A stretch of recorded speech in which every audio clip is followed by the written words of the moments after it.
What a fascinating new perspective on Tesla's legacy. The KI certainly have an appetite for peculiar inventions. The great leader would be overjoyed to apply this new theory to his hands.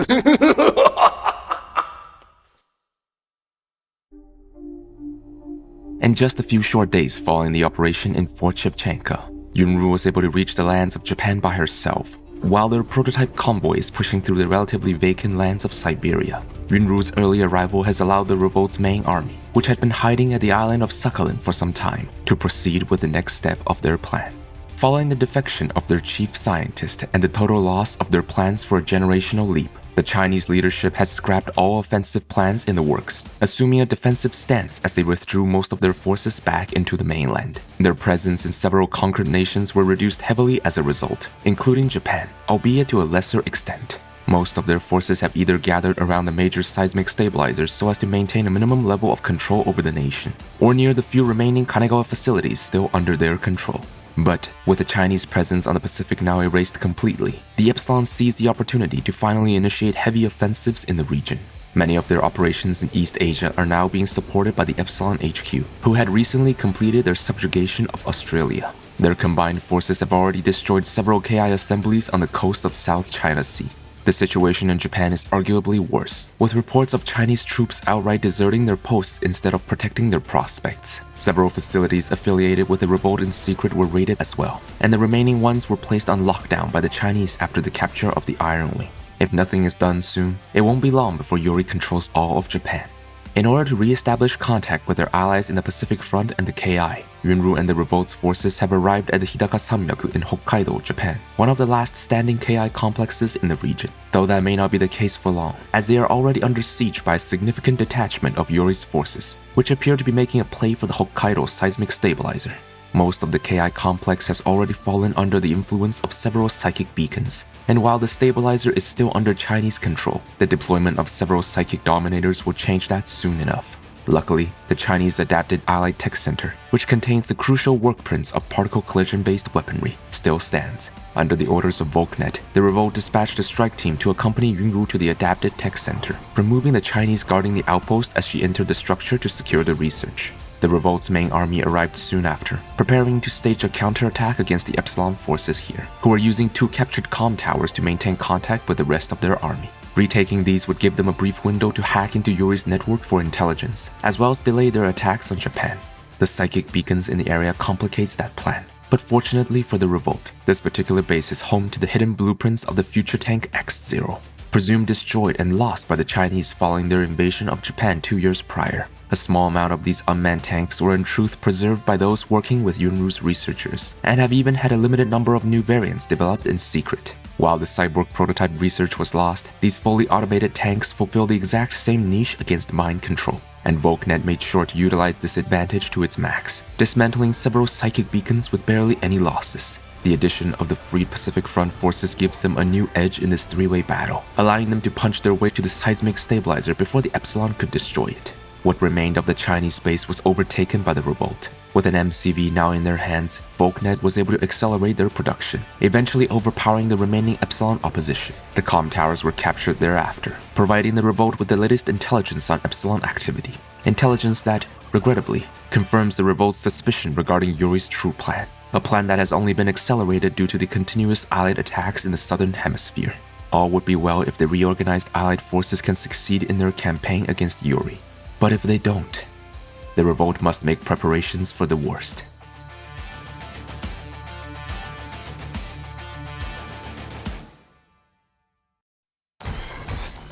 The drums of war thunder across the threads of time, and the paradox marches ever onwards. Despite the defeat of his navy, Yuri remains committed to his quest to seize the weather controller. The resources on hand barely allows for the construction of one more psychic amplifier in the Americas, which Yuri has hastily deployed in the Amazon rainforests of Brazil. And if that fails, 2 tactical nuke silos to ensure the destruction of the research base. The terrain makes it difficult for the Allies to conduct a large-scale attack on the area, and while the Chrono Legion is more than capable of handling the task, Siegfried has expressed concerns over letting any more Chrono backpacks fall into Epsilon hands through mind control. Several Chrono Legionnaires have already gone missing in their battles. Given Yuri's intellect, a reverse engineering of the device isn't out of the realms of possibility. But fear not, for the Allies still have many cards up their sleeves. Special Agent Tanya and Tomakawa Norio, an unusual pairing, but one just as effective as the best the Allies can offer. Sweeping their way through the jungles, the duo successfully destroyed the nuke silos, and before long, the psychic amplifier as well. With the safety of the weather controller secured, nature itself would soon be at the Allied expedition's beck and call, and the timing could not have been more impeccable. With the Midas no longer being a point of concern, the Allies have abolished all plans to maintain battle lines and consolidate hold over Africa, choosing instead to focus entirely on targeted chrono strikes. Even without the Paradox engine, the addition of lightning storms still gives them a way to inflict heavy losses upon the Epsilon. Moreover, the latter appears to be fractured by an internal conflict with the Scorpion Cell. This recent surge of infighting gave the Allies a chance to slip in and take control of several refineries in the African country of Angola, its abundance of ore and vast oil reserves breathing new life into the Allied war machine. Elsewhere in San Juan, Puerto Rico, a large group of US rebels fleeing the psychic amplifier has managed to contact the expedition to request extraction. Being the closest party to the survivors, Norio's Pacific Front loyalists, who have now rejoined the Allies as a newly reformed Boomerang Regiment of the expedition, managed to reach and evacuate the Americans before they were routed. With a resurgence of manpower and resources, the Allies are more than comfortable to proceed with their next objective, a massive naval base in Kaapstad, South Africa, which, according to intel acquired from the Pacific Front, appears to be a major communication hub for the Epsilon. This is how Yuri's forces were able to coordinate their global attacks, using these specialized comm towers to relay vital information across the world. Capturing it would allow the Allies to locate Yuri's whereabouts, so that they may bring a long-awaited end to his tyranny. Chrono strikes alone won't have any effect against a base of this size, however, necessitating the support of the Allied Navy, which is now heading towards the base at full throttle. Most Epsilon ports on the coast of West Africa have already been dealt with, leaving little opposition to slow them down. Once the weather controller is fully integrated into the Allied arsenal, such major bases won't pose much of an issue to them as well. Suffice to say, even Yuri is growing visibly desperate at how the situation is developing. Even after the nukes in the Amazon rainforest were destroyed, his forces still wouldn't give up on trying to get the engine out of the skies. And what do you know? They went as far as to convert their last space shuttle in South America into a makeshift nuke. Further proof to the Allies that the Midas is no more. And what's worse, the forces extracted from Puerto Rico, led by Tanya and Norio, easily disabled the crude contraption before it could be deployed. The battle at Cape Town is basically unavoidable at this point. But that aside, there's still the matter with the Scorpion Cell. Rashidi is dead, yes, but martyrdom has only emboldened the spirits of his followers. Even with most of their neurotoxin plants destroyed or captured, the remnants of the Scorpion Cell still refuse to come to heal, and the Bissau amplifier that was supposed to subdue them was taken out by the Paradox engine itself. While the inclusion of psychic dominators in Africa has stemmed the bleeding somewhat, between these two, control over the continent can only be secured through a mass mind control device, but Epsilon's desperate attempts so far have all been met with complete failure. All except one. At Maniema Zaire, caught in a skirmish between the Cell and the Allies, and recently damaged by the latter's air force, but still standing against all likelihood. Perhaps kept intentionally so by their enemies, as the Allies and the Cell could both benefit from capturing the device, whether to study or to utilize its wide-range mind control effect. The damage it has sustained leaves the activation mechanism unstable, however, and without knowledge on how to repair such a device, the two sides have tacitly redirected their mutual attention onto the psychic beacons nearby, hoping to destroy or capture them to solidify their hold in the region first. One could only wonder how they ever convinced themselves that they could keep the Epsilon away from the amplifier, but the desperate and the downtrodden have always been weak to complacency in their fight for survival. This ill-advised confidence shall be the gateway to their downfall once again. Intent on seizing their last chance to bring the continent back under their heel, Ron is sent forthwith to help restore the amplifier. A sizable Epsilon base is still well and present in the area, but a large portion of their available forces are mind-controlled Americans, which can easily break free should the beacons controlling them be destroyed. A perilous operation by all metrics, but the reward far outweighs the risk. And so the super soldier pressed on, cutting down his foe by the dozen, with each kill empowering him further. Linking up with a nearby outpost, the task force continued their trek towards their objective. Noticing that the Epsilon is making another play for the amplifier, the Scorpion Cell hastened their attacks, even forming a temporary truce with the local allied forces. This unlikely alliance had tipped the scales in their favor, neutralizing several psychic beacons in the outer bases. Before they were able to destroy the rest, however, Ron and his legion of newly mutated brutes had arrived first at the amplifier site. An intense struggle ensued, with both the Allies and the Cell scrambling to shut down the amplifier once and for all. But if there's one thing they'll take away from this fight, it is that one cannot defeat Rom by simply throwing bodies at him. Their improvised alliance made for a lousy offensive, and the disorganized attacks only bolstered Rom's ranks. A costly lesson, one which they'll take with them to the grave. The Epsilon Commando ultimately prevailed against his enemies, reactivating the psychic amplifier. This should come as no surprise to those familiar with the story, but power shifts quicker than one often believes in this world. An amplifier was all Yuri wanted, for an amplifier was all it took. Its signals washed over the Scorpion Cell remnants in a uniform tide, dragging their lifeless bodies back into the abyss as eternal servants of the greater will. Their assertion of the psychic amplifier's necessity had been proven correct, as despite the support of several beacons, the amplifier's range had expanded at a much slower rate than expected. No doubt a reflection of the sheer density of enemies in the region, of the countless warriors the cell's been hiding out of sight, their minds slowing down the encroaching waves as their last defiant act. As a result, the number of allied troops that fell to the amplifier was far less than anticipated, but that was always the icing on the cake anyway. What really mattered was the defeat of the Scorpion Cell, an outcome that is all but inevitable now. Their reckless plan to seize the amplifier had backfired in an unmitigated disaster. Sooner or later, all of their underground bases will fall under mind control. The only exceptions are those who still possess the means to resist it. The neurotoxins, while lethal if used long-term, are still the most effective countermeasure against mind control. Knowing that to be the case, Malvar and those following him have dedicated what little time they still had to salvage as much neurotoxin as they could. The battle mustn't end here, and these chemicals will be instrumental to the fight to come.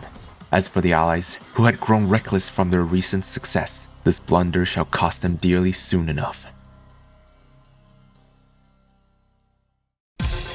We have a target. Release the swarm. Watch my six. Got it, Chief. We're going in. Through trials and tribulations, the Allied pilgrimage has finally reached the port city of Cape Town. The entirety of the expedition, the joint forces of what's left of the Allied nations, has gathered for this great battle. At the epicenter of the largest Epsilon base they've encountered thus far are these master spires, the crux of Yuri's intelligence network and the goal of this mission.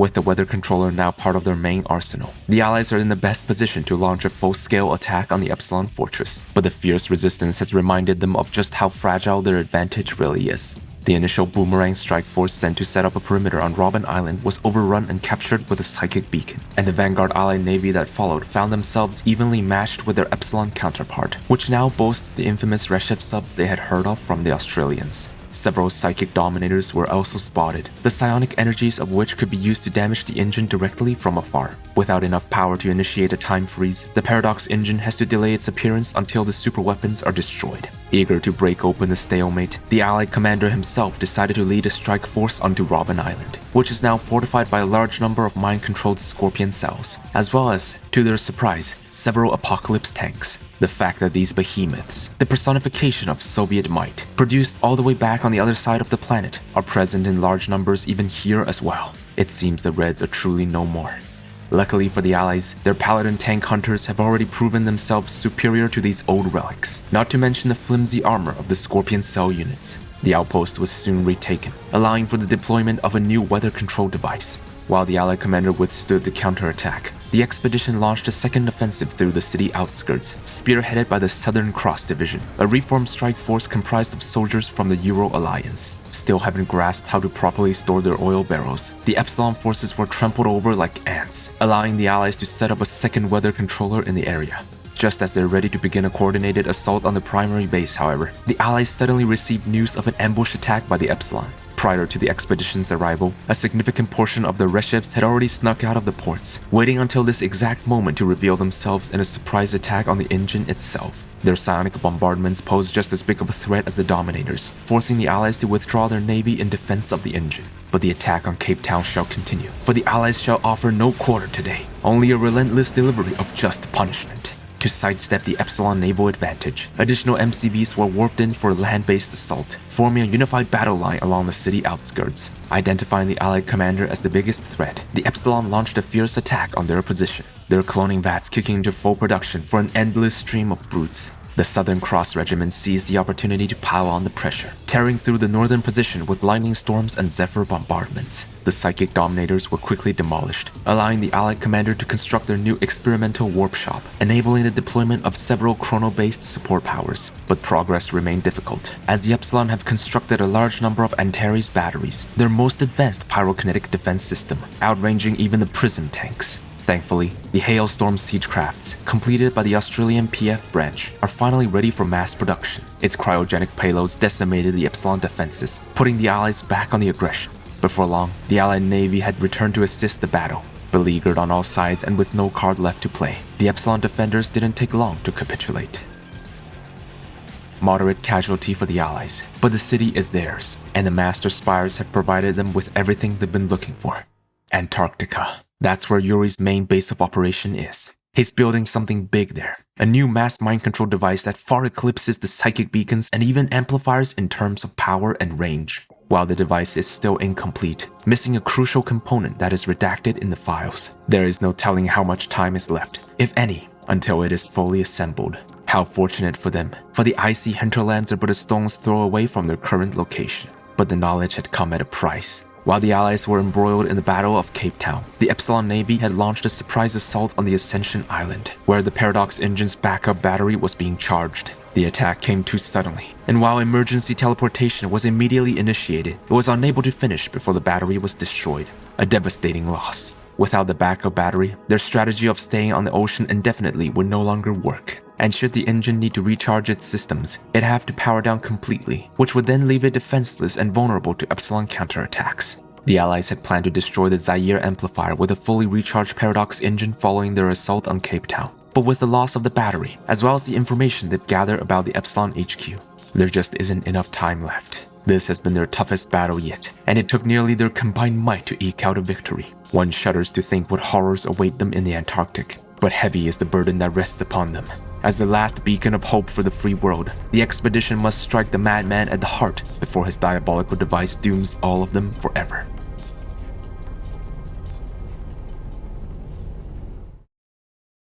Establishing battlefield control. Stand by. Time freeze is ready. In 3, 2, It's time to 1. stop. We don't have much time, Commander. Build up your base in Antarctica quickly before Yuri can overrun your position. Here, at the frigid gates of the underworld, the combined forces of the Allied nations make landfall to begin their daring descent into the Devil's Lair. All of their remaining forces are en route to Antarctica now, with the entire fleet making its way through the Weddell Sea. If Yuri's preparing an even stronger mind control weapon, no new base they've established will hold for long anywhere. It's all or nothing.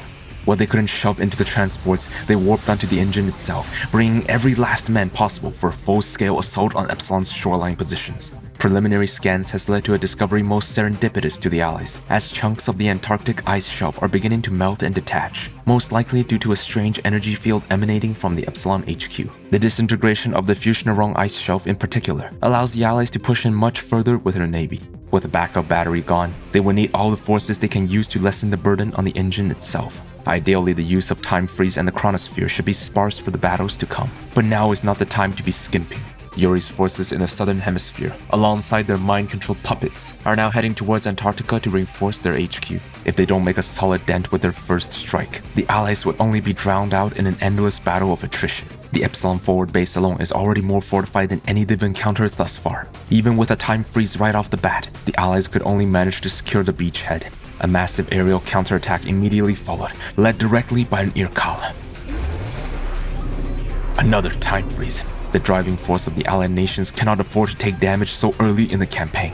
They must push forward, whatever it takes. The Epsilon Air Armada was down before they could harm a single Allied soldier. But their death was not to be in vain, for it had steered the Allies' attention away from the more vital fortifications. Layers upon layers of defenses remained, including not only several psychic dominators, but also a new type of defense called the VOLKNET, using psychic sensors as guidance to launch swarms of interceptors that can overwhelm any aerial attacks. Both of these pose a serious threat to the engine from afar, leaving only one option for the advancing Allies. The battle was decided in an instant. Frozen by the effects of time freeze, the Epsilon forces became the target of a ruthless blitzkrieg by the Allies, regaining their senses only to find their most critical installations reduced to rubble before their eyes. Taking back the momentum, the Allies soon overran the outer defenses, breaching further into the continent. A strike force led by Tanya and Siegfried was sent forth, dismantling the Deberk nests on the path ahead before yet another time freeze wiped out the survivors. Push forward, march ahead. The Allies cannot afford to stop now, for there will be no rest for the wicked today. Reaching the Pensacola Mountains, the Allies soon came upon the next major Epsilon fortification. Unbeknownst to them, however, Yuri himself is located within the base at this very moment. Their breakneck speed surprised even the Great Leader, who's currently finishing a piece of hybrid technology within the old chronosphere. With the creation absent from the battle, busy engaging the invaders at the Weddell Sea still, it's likely his defenses won't hold out against the Allies as well. Although he could theoretically teleport Libra here, it would be foolish to risk another complication with the CAS at this critical hour. All hopes are placed on the proselyte now, preparing an impressive defense alongside their fellow commanders, whose bases are built on top of reinforced concrete. Such a massive base would surely delay the Allies long enough until... Barrows? Who was in charge of logistics? In the blink of an eye, the Allies came crashing down like a thunderstorm, destroying the bases on the concrete slabs before claiming the grounds as their own. Your efforts have been amusing up to now. But if you destroy this base, I will destroy you. Game's over, Yuri. You're about to lose. There was simply no recourse for the Epsilon, their forces falling like flies before the raging storm. Following their chrono strikes, the Allies made landfall in the north, quickly working through the defenders on that side as well. Elite HQ forces are en route to reinforce their efforts, but at its current pace, the engine will reach the old chronosphere first. As the section of the base under their command was not within the range of the initial time freeze, the proselyte took the time to amass an army of anti-air units. In the worst case, they only need to hold the line until Yuri finishes his work. The rest doesn't matter. Additional submarines were dispatched from the deeper naval yards, keen to make their stand against the tide. The narrow waterways and treacherous terrain here make it difficult for the Allies to fight at their full strength, lending the proselyte a chance to set up ambushes with great success. But the inevitable approach of the Paradox engine put them back on the edge. Even the Irkalas at their disposal could not hold a candle to the engine, as these HQ versions are significantly less refined than the one deployed in London. Still, with the anti-air units they've produced, it seems they could just barely stop the engine in its tracks. As long as...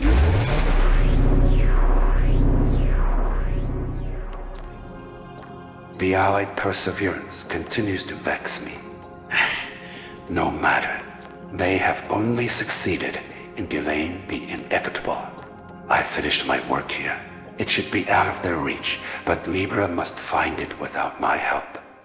The Soviets are coming for me. Let the troops flow. Kill them all! The enemy is prepared for your assault, sir. Our operatives report that Yuri has more than one base in the area. We are extremely vulnerable here. Good luck. The Lunar Task Force has made its landing, seizing one of Epsilon's weaker outposts as their foothold on the moon. The amount of forces here far exceeds the Soviet general's expectation. It seems Yuri has constructed a large installation within the Sea of Vapors, with enough equipment to allow his troops here to launch attacks anywhere across the globe. Being the megalomaniac he is, it is possible that Yuri has set this base up as a throne, from which he plans to assume control of the world after activating the global psychic amplifier network he's trying to build. As such, there is a high likelihood that he is right here, right now. If so, then this place shall become the burial site of the insidious traitor. But as fiery as their spirits are, the moon's unique properties has introduced many complications to the mission. While most of their armored division is still available, the lack of oxygen deprives the general of access to their usual selection of infantry, leaving only the soldiers trained to fight with full-body suits, now modified and fitted for the dangers of space combat. The paper-thin atmosphere also means their air force is rendered obsolete, a problem that the Epsilon need not worry about, as their aircrafts were designed to be compatible with space combat in the first place. In fact, they've even developed a new type of high-speed Deberk here, swooping in to mind control several high-value targets and escaping before they are overwhelmed by anti-air fire. While the cyborgs are immune to such shenanigans, the presence of magnetrons, as well as strange gravitic flux in the region, makes it hard for them to exude their full strength. But not all is doom and gloom for the Soviets. With more blueprints from the Chinese facilities deciphered, the Soviets are now ready to deploy something exceptional, a Centurion siege crawler, missing the portable Iron Curtain generator, but wields just as much firepower as the original. This, coupled with the Scud launchers, whose effective range has extended massively as a result of the moon's lower gravity, has allowed the Soviets to push through the Epsilon defenses with ease. Expecting to face an army of psychics on the moon, the Soviet general was puzzled to see their enemies employ little use of such trickeries. Instead, they came across a type of enhanced brute, far tougher than the ones on the surface, accompanied by new UFOs, as well as these Gehenna platforms. Only their debris launchers had been replaced with the pyrokinetic beam turret. It wasn't until the Soviets had reached the main base did they discover a super soldier. Not a psychic, mind you, but a cyborg. His weapons packed quite a punch against the Soviet tanks, but even he could not survive an encounter with the first dog on the moon, whose iron claws and metal teeth ripped the super soldier apart. This unstoppable crew of fighters trampled over the remaining defenses, and soon razed the lunar command center to the ground. You there, check the database. The battle was over. The Soviet general had claimed the Epsilon lunar base for themselves, but rather than answering their questions regarding Yuri's psychics, this expedition to the moon has only given them more puzzles to solve. A large containment site was found within the base, which was weirdly left in a state of disrepair, almost as a memento of an experiment gone horribly wrong. The supposed super soldiers they expected to encounter were nowhere to be seen as well. None except the one defeated by Chitskoi, a cyborg at that, which could have serious implications. Epsilon has not been observed to use cyborgs in battle even once thus far. But if Yuri truly has succeeded in replicating the Soviet cybernetic research, they'll need to be ready to fight cyborgs in the future as well. The victory came almost too easily. No wonder, for Yuri himself wasn't here to defend his throne. But this victory turned out more important than any other in their war against Epsilon. With the lunar base under their control, the Soviets will be able to strike anywhere on Earth. Conveniently, the data from the ruins of Yuri's command center has revealed his true whereabouts. Moskva. This is the chance they've been looking for. Killing him will end his regime once and for all. They must prepare for the coming conflict. We're in the end game now. Blinded by revenge as they are, however, it will be easy to manipulate them. But we cannot face them all here, proselyte. That is why I must leave you to the defense of my ultimate creation. Only I can deal with Volkov now, and only I can control the hands that will keep them occupied.